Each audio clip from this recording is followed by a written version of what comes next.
Vamos a iniciar la grabación. Buenas tardes a todos. ¿Qué queréis que hagamos? ¿Queréis que continuemos con la conversación que hemos tenido hace un momentito o continuamos, no? O sea, ¿habéis leído la parte de la introducción? Sí. Bueno, pues yo he extraído, como convinimos, algunos extractos y si queréis, pues vamos leyéndolos. El primero de ellos dice, en el libro de los espíritus, esto está escrito por Pedro Franco Barbosa. Dice, en el libro de los espíritus hay un núcleo central de conceptos espíritas que comprende la primera parte hasta el capítulo 6, la segunda parte hasta el desde el capítulo 6 hasta el capítulo 11, es la fuente del libro de los médiums. La tercera parte da origen al Evangelio según el espiritismo y la cuarta parte da origen al cielo y al infierno. Y la Génesis está compuesta por la primera parte, capítulos segundo, tercero y cuarto, y segunda parte, capítulos noveno, décimo y 11. Y la tercera parte, capítulos noveno, cuarto y quinto. Este estudio lo hizo Pedro Franco Barbosa. Si recordáis, cuando estuvo Valle visitándonos, nos dijo que el libro de los espíritus estaba dividido también, o estaba contenido en él el resto de los libros, ¿no? que conforman la codificación espírita. Bueno, pues este estudio lo hizo este hombre, Pedro Franco Barbosa. Y como esto lo he obtenido del estudio sistematizado de la doctrina espírita, porque me gustaría que en esto que vamos a estudiar juntos, pues al menos aquello que está recogido en el estudio sistematizado de la doctrina espírita, pues también lo veamos aquí. Entonces, pues he querido saber quién era este Pedro Franco Barbosa, y dice de este modo, que él escribió un libro que se titulaba Espiritismo Básico. Y este libro ofrece información básica a todos aquellos que buscan conocer la doctrina espírita en sus aspectos fundamentales, buscando mostrar el verdadero aspecto del espiritismo.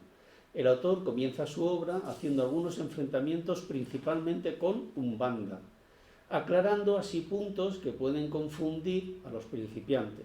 Yo creo que esto es muy interesante. De hecho, voy a intentar hacerme con un ejemplar y leer al menos este capítulo, porque yo no conozco Umbanda, y esta persona, este señor, Pedro Franco Barbosa, pues debe estar muy acertado en todo aquello que dice, puesto que lo han incluido en el estudio sistematizado de la doctrina espírita, que podéis encontrar en la página web de la Federación en espiritismo.es. Esta obra se divide en tres grandes partes. Primera parte hace un estudio de las revelaciones hechas al hombre, relata los inicios del espiritismo, completándolo con una síntesis histórica del espiritismo en Brasil. La segunda parte, el autor se preocupa por mostrar los tres aspectos del espiritismo, el filosófico, el científico y el religioso, como también hemos visto nosotros. Realiza un análisis sintético de la codificación espírita y presenta los principios básicos de la doctrina espírita. Realiza un estudio de la constitución del hombre y su evolución biológica y espiritual. Esto parece también muy, muy interesante. Y la tercera parte se ocupa de la literatura mediúnica y no mediúnica. Contiene resúmenes biográficos. El espiritismo básico es un recurso precioso para la correcta comprensión y difusión de las ideas espíritas. Yo veré a ver si me puedo hacer con una copia de este libro, que parece muy, muy interesante. Sobre todo la parte que dice que contiene resúmenes biográficos y, en fin.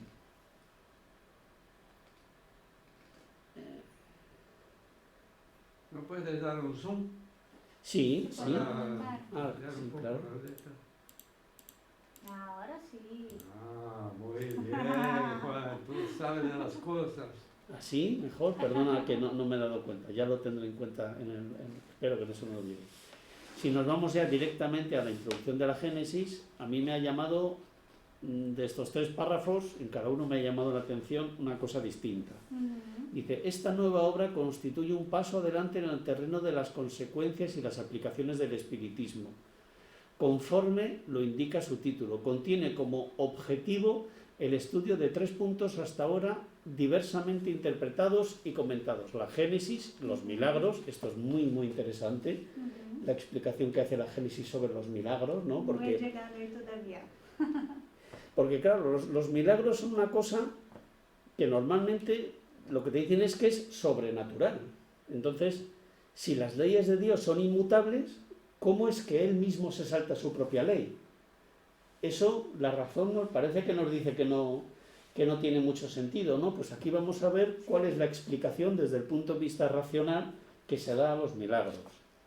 Y las predicciones exactamente lo mismo. Dicen, pues es un señor que es capaz de ver el futuro, pues si tenemos libre albedrío, ¿cómo es que alguien puede predecir el futuro? Eso tampoco parece que tenga mucho sentido, que alguien sepa lo que vamos a hacer, si nosotros mismos, que somos los autores y los que estamos escribiendo nuestra vida, no lo sabemos. Pues la Génesis también va a intentar explicarnos qué son las predicciones y cuál es el razonamiento a esas predicciones, ¿no? Las que ha habido a lo largo de la historia, en sus relaciones con las 9 leyes que se deducen de la observación de los fenómenos espíritas. 2 elementos, o si se quiere 2 fuerzas rigen el universo. El elemento espiritual y el elemento material son cosas distintas. De la acción simultánea de estos 2 principios resultan fenómenos especiales que se tornan naturalmente inexplicables si se prescinde de uno de otro.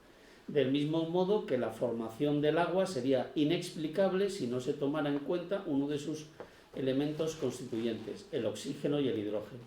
Es decir, nosotros somos espíritus que estamos contenidos en la materia, pero no somos materia.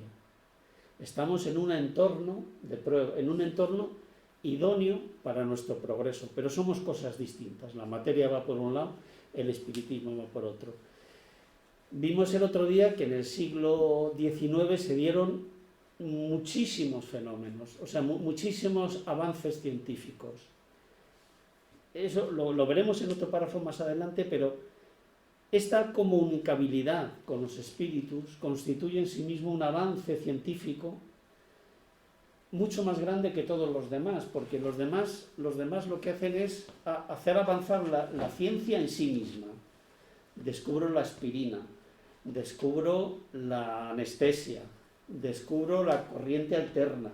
Todo eso va encaminado siempre hacia la materia, siempre hacia la materia, siempre a la materia. Pero el descubrimiento que hace Kardec es la comunicabilidad con los espíritus. Es lo que te da la información de quiénes somos y hacia dónde vamos. Se incluye también dentro de avances científicos, porque antes no se había hecho, porque no se había empleado un método científico, es científico igualmente, pero es mucho más trascendental, porque nos da una información que nos consuela. Dice, el espiritismo no tiene misterios ni teorías secretas. Esto es muy importante. No hay nada secreto. Muchas veces en las religiones te dicen, no, pero estos libros los tiene solamente el Vaticano, estos no los puede leer nadie. Solamente para iniciados, para estudiosos, porque el resto del mundo no lo va a entender. Y aquí lo que nos dicen es no, todo está en negro sobre blanco y todo está a disposición de todo el mundo. Eso no quita que en los centros espíritas, pues para realizar ciertas tareas, pues a algunas personas se les considere más idóneas que a otras. Eso no tiene nada que ver, eso es una forma de organizarse de las personas. Lo importante es que toda la información del espiritismo está a la vista para todo el mundo, para que todo el mundo lo lea. Todo lo que hay está editado, está ahí y es una obra finalizada. La ciencia, por supuesto, sigue avanzando, pero lo que hay está ahí a la vista de todo el mundo. Todo en él debe ser dicho con claridad, a fin de que todos puedan juzgarlo con conocimiento de causa. Cada uno tiene su raciocinio y puede todo lo que lee someterlo al filtro de su propia razón.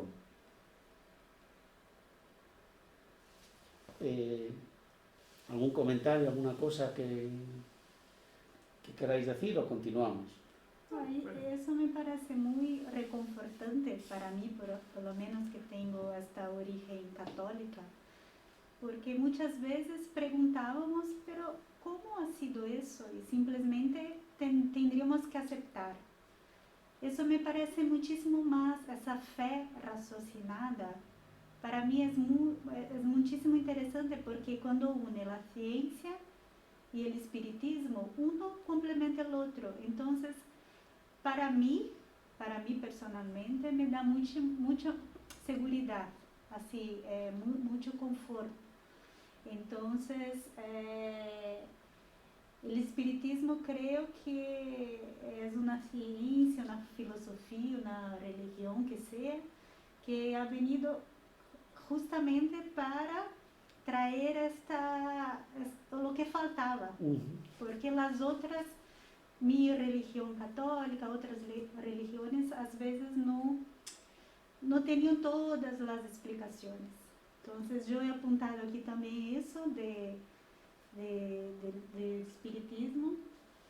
Y tú has hablado alguna cosa también de la materia. Sí, hemos hablado... Que sí, uno no. Y también esto es que un tú, el elemento espiritual y el elemento sí, material.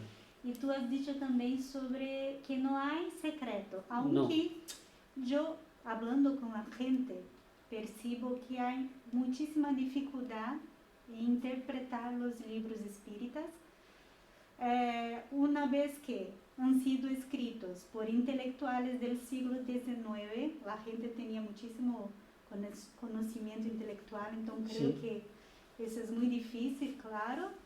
Y los libros de Manuel, de André Luiz, a mí también me parece muy difícil, solo que creo que leyendo 1, 2, 3 veces, poco a poco tú ves algo que no había visto antes. Entonces, es claro, toda la información está ali. Basta que tú tengas esa voluntad, disponibilidad para leer una tras otra vez, para comprender. Si es difícil de comprender a la primera, ¿no? Es muy importante cuando leemos libros que no forman parte de la codificación, que a veces sucede que pueden llevarte a interpretaciones distintas, volver a la codificación y tomar como válida la que está contenida en la codificación. Normalmente no suele haber conflictos, pero alguna vez puede llevarte a una interpretación distinta. Sí. Pode haver, de fato, alguma dificuldade nos 4 livros. Tem 5, na 4 há alguma dificuldade de entendimento, mas o Evangelho não tem como não entender. Porque fala diretamente para a gente, para o nosso eu, para a nossa moral. Sí. Então, yo creo que el estudio del espiritismo es como si estás estudiando y no has empezado todavía a ir al colegio y coges un libro de tercero. Pues no lo entiendes. Es verdad. Entonces, yo creo que es muy válido el consejo de empezar por el libro de los espíritus, continuar por el Evangelio, porque eso te crea una base muy grande. Sí. Una base muy grande. Y tampoco son libros, desde mi punto de vista, que uno puede decir, y bueno, pues este fin de semana me leo uno. Pues no es posible, porque no es una novela, y como lo que lees te toca el alma, pues tienes que ir asimilándolo poco a poco. Sí, sí. Entonces se lleva su tiempo, cada uno tenemos nuestro tiempo distinto para... Y tú has dicho bien una cosa que yo he apuntado aquí también, que Kardec había escrito el libro de la Génesis muchísimo antes de ser publicado, pero ha esperado muchos años para ser publicado, para que los otros se fueron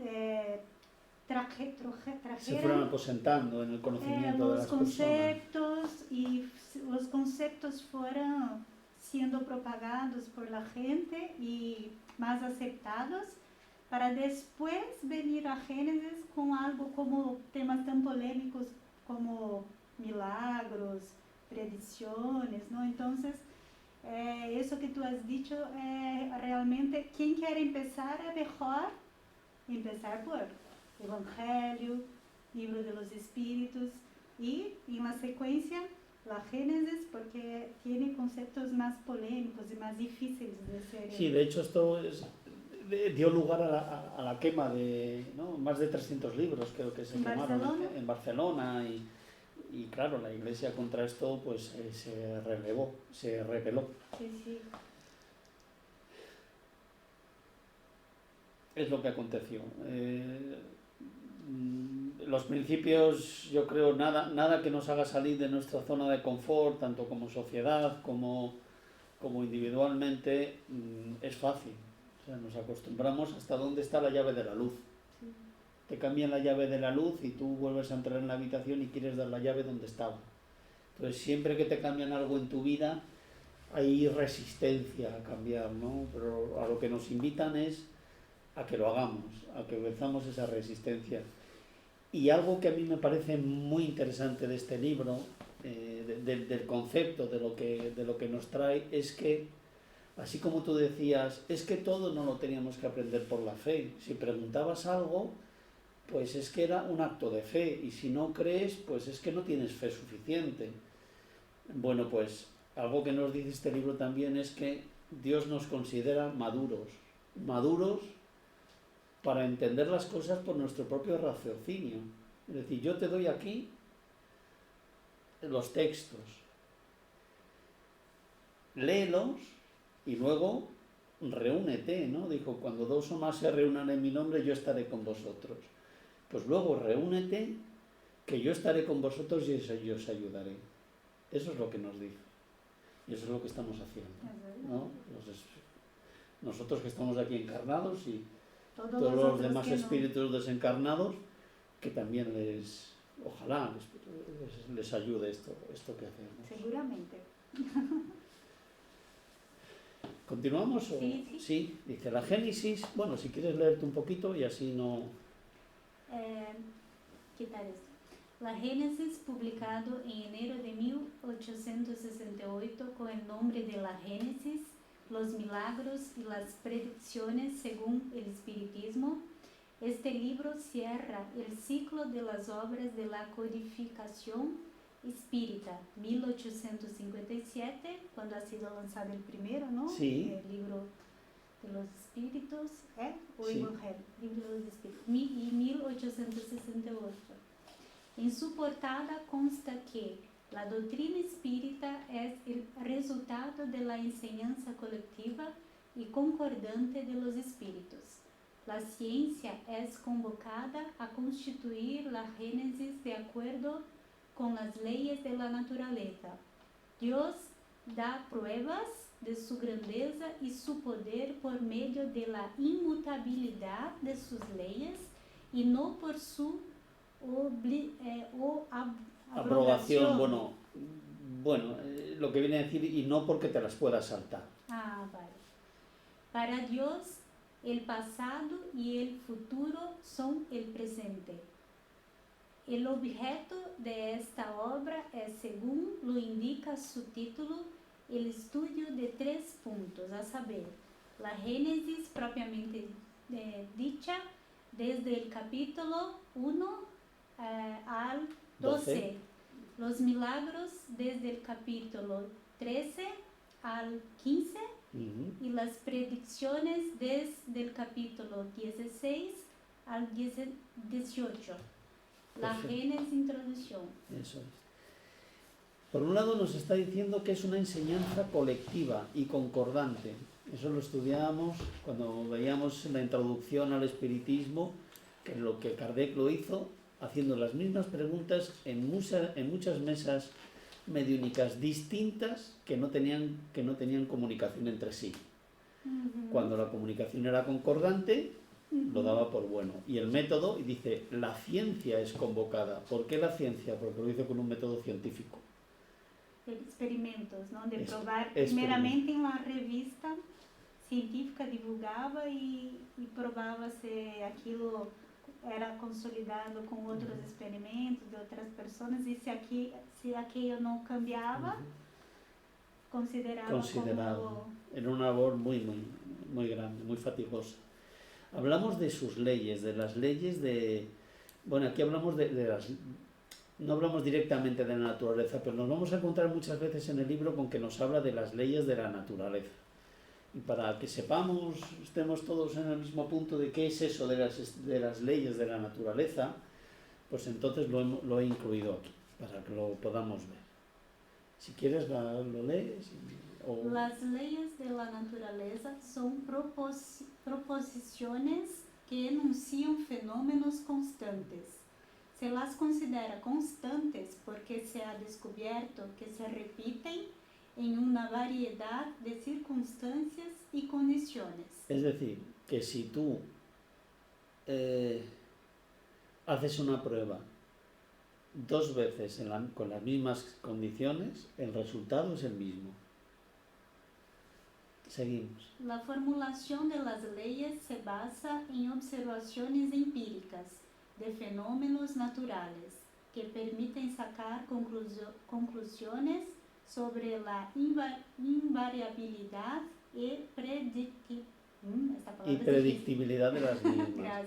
Empíricas, demostrables, que son invariables y que antes de hacerla tú ya sabes el resultado porque la has hecho antes. ¿Y cuáles son las condiciones que se les dan, que tienen las leyes naturales, las características? Las características de las leyes naturales son universales. Siempre que se den las condiciones descritas por la ley, sucederá el fenómeno. Es decir, da igual que lo hagas en España, en Brasil o donde lo hagas, es universal, en todo el mundo. Objetivas. Las leyes naturales son objetivas, es decir, pueden ser comprobadas por cualquier persona. Algunas, si no necesitas unas condiciones especiales, sí, pero si necesitas entrar en un laboratorio, no reúnes, no tienes un microscopio, pues no lo podrás hacer, pero en principio si tú tienes todo lo que necesitas, lo puedes hacer. Predictivas. Dado que son universales, permiten prever que en determinadas condiciones ocurrirán determinados fenómenos. Efectivamente, si ya lo has hecho 7 veces y lo vas a hacer una 8ª para demostrárselo a la comunidad científica, ya sabes de antemano lo que va a suceder. Va a ocurrir el mismo.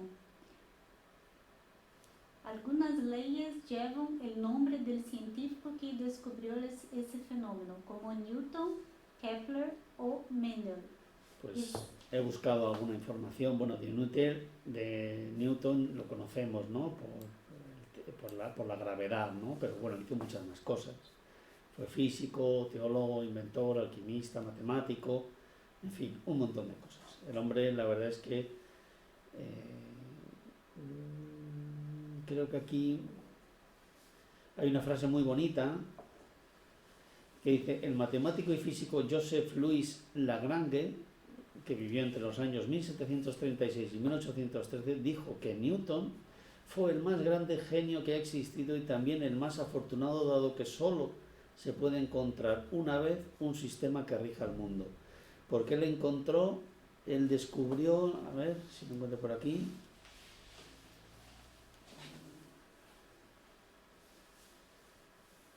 Bueno, aparte de encontrar la mecánica de fluidos, la velocidad del sonido, la ley de convención térmica, un montón de cosas. Fue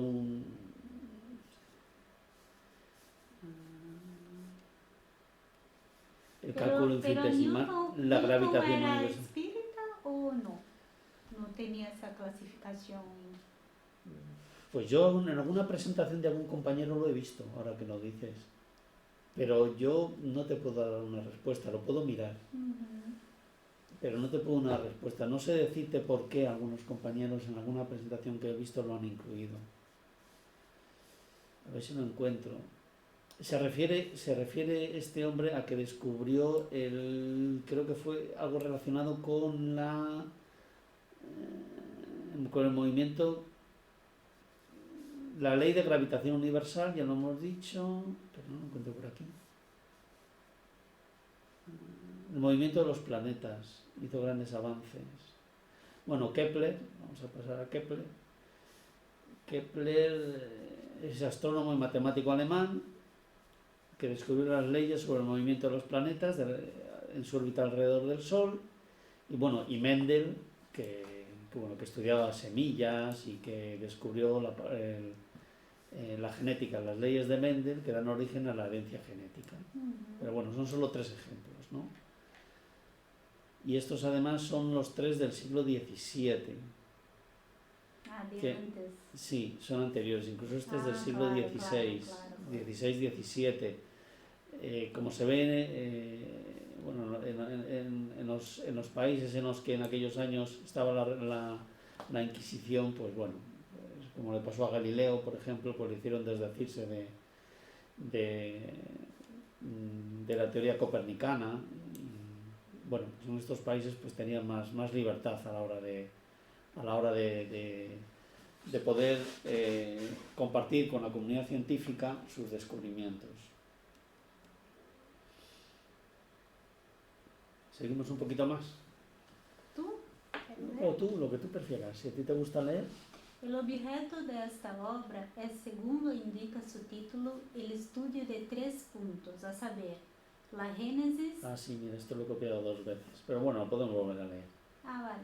La propiamente dita, desde el capítulo 1 al 12, los milagros del capítulo 13 al 15 y las predicciones del capítulo 16 a 18. Muy bien. Esta concordancia colectiva de las opiniones de los espíritus, aprobada además por el criterio de la lógica, constituye la fuerza de la doctrina espírita y certifica su perpetuidad. Para que ella cambiara, sería necesario que la totalidad de los espíritus cambiaran de opinión y vinieran un día a decirnos lo contrario de lo que hubieran dicho antes. Allan Kardec, La Génesis, Introducción. Esto es claro, ¿no? Para Claro. poder cambiarlo, todos los que se lo dijeron tendrían que decirle ahora lo contrario, Sí, lo cual es muy difícil. claro. La temática del origen relacionada con la Génesis es apasionante. Un libro escrito sobre esta materia debe ser, en consecuencia, interesante para todos los espíritus serios. Como he expresado por este libro, el espiritismo entra en una nueva fase, que preparará a su vez el rumbo de la fase que habrá de inaugurarse más tarde. Es decir, nos están anunciando una nueva venida. Sí. La información siempre continúa, o sea, los descubrimientos científicos siempre continúan, y Kardec nos invita a lo que en el libro de la Génesis son hipótesis, y además él dice, estos son hipótesis, hay que tomarlo como lo que son, como hipótesis, no está experimentado, pero continúa. Hay que seguir investigando, hay que seguir aprendiendo, hay que seguir elevando nuestro nivel intelectual y de conocimiento del mundo, y hay que seguir al mismo tiempo elevando nuestra moral. Pero yo creo, y esto es una opinión, es una opinión personal, que aprender sobre el entorno que Dios nos ha dado para desarrollarnos es una forma de glorificarlo. Él nos ha dado las herramientas para aprenderlo, y en la medida en que nosotros agradecemos lo que nos ha dado y tratamos de entenderlo, estamos comprendiendo también la grandiosidad de lo que hace por nosotros. Y es una forma de glorificarle y de darle las gracias. Y de ser, no sé si denominarlo buenos hijos, pero por lo menos buenos discípulos, ¿no? En intentar entenderle cuáles son las causas, por qué ha hecho esto por nosotros, qué es lo que buscaba, cuál es la semilla que ha dejado en nosotros, esta semilla de bondad, ¿no? Que va creciendo a medida que vamos aumentando nuestra intelectualidad y nuestra moral, ¿no? Y que al mismo tiempo nos libera, nos hace sentirnos más livianos. Sí. ¿Queréis comentar alguna cosa? No, tú hablaste en glorificar, yo me recordando uma passagem do Evangelho, que Jesus disse: Pai, glorifica a mim para que eu possa glorificar a ti. Então, você falou a respeito de quando glorificamos, repita. As coisas que Deus ha dado, Sí. el entorno, ¿no? Sí, entender o tratar de entender el entorno en el que nos ha dejado en la tierra, no nos ha dejado, en el que estamos en la tierra materializados, intentar entenderlo, intentar comprenderlo, es una forma de glorificarlo. Sí, es verdad. Es que me acordó ahora esa frase de Jesús que dice: glorifica a mi Pai para que yo glorifique a ti. Bueno, Jesús yo creo que se le debe glorificar porque es el espíritu más puro que ha habido en la tierra, ¿no? Y es a lo que podemos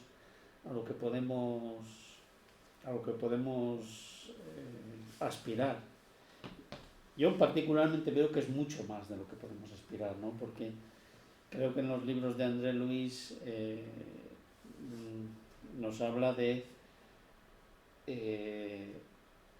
lo que costó que Jesús se pudiera encarnar en un mundo tan de regeneración y pruebas como es el nuestro, ¿no? Siendo él un espíritu tan elevado. Entonces, llegar a esos niveles es nuestro destino, es nuestro objetivo. Ojalá. Llegaremos. Seguramente. Pero lo que aprendemos puede que lleve muchísimos, seguramente llevará muchísimas encarnaciones, pero si uno de los caracteres del espiritismo es el progreso, entonces un día todos seremos espíritus puros. Eso está en la doctrina, ¿no? Sí, incluso se nos invita a que los demás, a que veamos al prójimo como un espíritu puro en potencia. Entonces cuando observamos actitudes que no están bien en los demás, pues tener la condescendencia, ya que tenemos el conocimiento del espiritismo, de pensar que es un espíritu en evolución. Y yo creo que desde este punto de vista, cuando surge, pues no sé, cuando vemos atrocidades en la televisión de personas que hacen barbaridades con niños o terroristas que llevan a la muerte a muchísimas personas, el espiritismo te invita también, aunque es un choque, porque no estamos acostumbrados a hacerlo, a orar también por el que lo ha provocado, por el estado de falta de desarrollo en el que se encuentra, ¿no?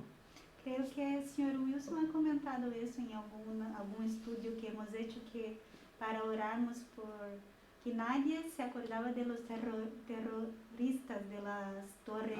Sí. Al final que es triste cuando alguien hace mal a nosotros, quedamos tristes y no conseguimos orar por lo que ha hecho el mal, pero deberíamos hacerlo, ¿no? Emmanuel também diz a mesma coisa, para nós orarmos pelos que praticam a maldade, porque eles são criaturas doentes, têm doença da alma. Então nós temos que orar por eles, ajudá-los, porque eles são doentes. E é isso que a gente faz quando uma pessoa fica doente, é ajudar a criatura a se recuperar. Agora, nós não fazemos isso, nós julgamos a criatura. Sim. E Jesus não julgava a criatura, ele julgava os atos que a criatura fazia, praticava. Uma coisa é você julgar o ato, outra coisa é julgar a pessoa. Sim, además porque você pode não gostar vamos dizer assim, da prostituição, mas você pode gostar da prostituta. A prostituição é uma coisa, a prostituta é outra, é a pessoa. Uhum. Então, existe o furto e existe o ladrão. Uhum. Então, a gente tem que separar o ato da pessoa. Jesus fazia isso. Ele separava. Veja, ele disse assim para os fariseus: os publicanos e as meretrizes chegarão ao reino dos céus antes de vós. Mas esse antes de vós significa, depois dessas pessoas, vocês chegarão. Também. Então veja, como ele não julgou a pessoa, julgou os atos que a pessoa estava praticando. Y era condescendiente y amoroso con todos. Sí. Entonces, y yo cuando, en uno de los episodios, unos pasajes de la Biblia que dice Jesús, hasta cuándo, creo que la palabra literal es hasta cuándo soportaré. Yo muchas veces he pensado sobre eso, y yo creo que mi interpretación personal es que Jesucristo dijo eso porque se daba cuenta del sufrimiento que esa persona iba a tener hasta poder superar esos errores que cometía. Y como empatizaba, o como empatiza con el sufrimiento humano que le hace sufrir también, pues decía, ¿hasta cuándo puedo soportar este dolor que me produce el que sistemáticamente caigáis en el mismo error, ¿no? Os enfrentéis en luchas entre los pueblos, tengáis estas batallas, estas envidias, estas formas, porque tecnológicamente hemos avanzado muchísimo, pero aquellos principios, aquellos errores que había hace 2000 años, muchos de ellos que se reflejan en la Biblia, están hoy aquí. No los hemos superado. Hemos superado a muchos otros. No guerreamos en Europa, pero es que no podemos guerrear porque directamente ya con el armamento que hay, nos haríamos desaparecer. Entonces ya el propio instinto de supervivencia hace que no guerreemos, pero seguimos enfrentándonos, seguimos teniendo envidias, seguimos teniendo 2000 años después el mismo embrión, ¿no? el mismo error. Sí, pero hay siempre esperanza. Sí, eso sí, eso sí. Una esperanza que una hora, y ya está ocurriendo esto, ¿no? Con la transición planetaria. Va a haber una transformación, como ella dijo. Moral. ¿Dijo o dije? Dijo, como ella dijo. Que hay una transformación interior de las personas. Entonces, la esperanza, como dice un dicho popular en Brasil, la esperanza es la última que muere. Bueno, vamos a leer Génesis. Vamos un poco más. Si quieres leerlo, Bianca. En un mensaje de diciembre de 1867, el Espíritu San Luis, al referirse al libro que estaba a punto de aparecer, se expresa así: esta obra llega en el momento preciso, en el sentido de la doctrina está ahora bien afirmada, tanto desde el punto de vista moral como religioso. Sea cual fuera la dirección que siga de ahora en adelante, tiene raíces muy profundas y en el corazón de sus adeptos, como para que alguien pueda temer que se desvíe de su camino. Actualmente, el espiritismo penetra en una nueva fase. Al atributo de consolador se le suma el de instructor y director del espíritu, sea en ciencia, en filosofía o en moralidad. La caridad, su base inconmovible, hace de él el vínculo de las almas eternas. La ciencia, la solidaridad, la progresión, el espíritu liberal harán de él el lazo de unión de las almas fuertes. La temática del origen relacionada con la Génesis es apasionante. Un libro escrito sobre esta materia debe ser, en consecuencia, interesante para todos los espíritus serios. Como expresado por este libro, el espiritismo entra en una nueva fase que preparará a su vez el rumbo de la fase que habrá de inaugurarse más tarde. Ahí, 37. Sí. Con su libro la Génesis, el codificador abría una brecha muy importante en vastos dominios de la ciencia sin dejar de... Pues esto ¿Te continúa? no continúa, pero ¿Tú te acuerdas? no, tendría que volver a mirarlo. Se ha quedado aquí cortado, qué lástima.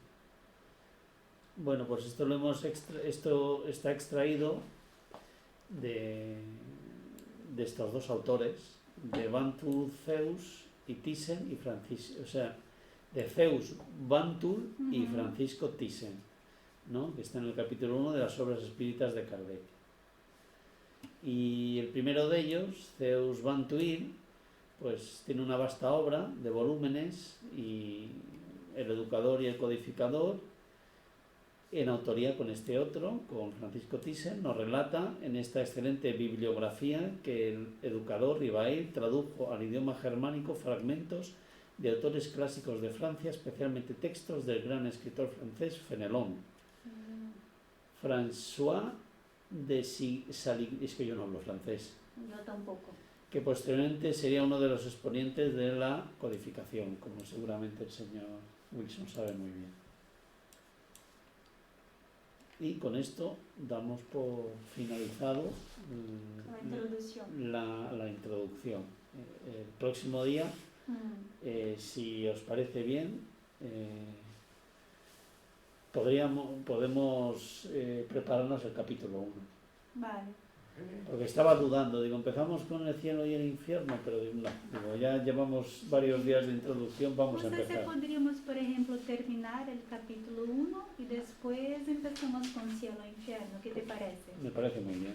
Haré también una pequeña introducción, pero nada, será, yo creo que si lo podemos hacer en un aula, pues mejor, para que no dilatemos tanto el empezar con el libro. Sí, pero el capítulo 1 es muy largo, tiene mucha cosa importante ahí para hablar.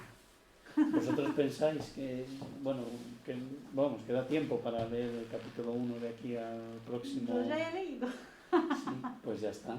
Pues el capítulo 1. Wilson no sé. El capítulo 1 para el próximo martes. Mi idea es hacerlo así, un capítulo cada día.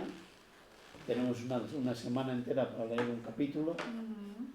Y bueno, son bastantes, entonces si sumamos los capítulos de este libro más los del cielo y el infierno, yo creo que estaremos 2 añitos o un año muy largo. Aquí estaremos.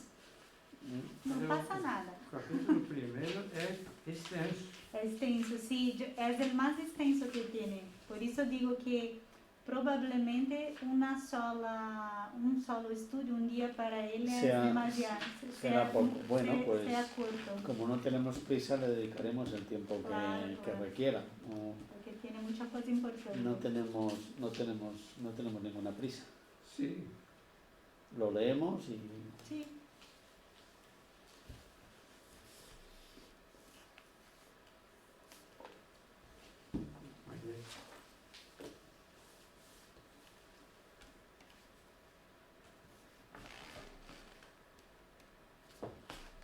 ¿Finalizamos entonces? ¿Hacemos una oración? ¿Se va a dar paz? Dime. Paz. Sí, paz. Claro que sí. Yo necesito de paz. Yo también. Pues, entonces vamos a hacer una cosa. Voy a finalizar la grabación. Por eso estoy aquí. ¿Sabes? Corta la grabación.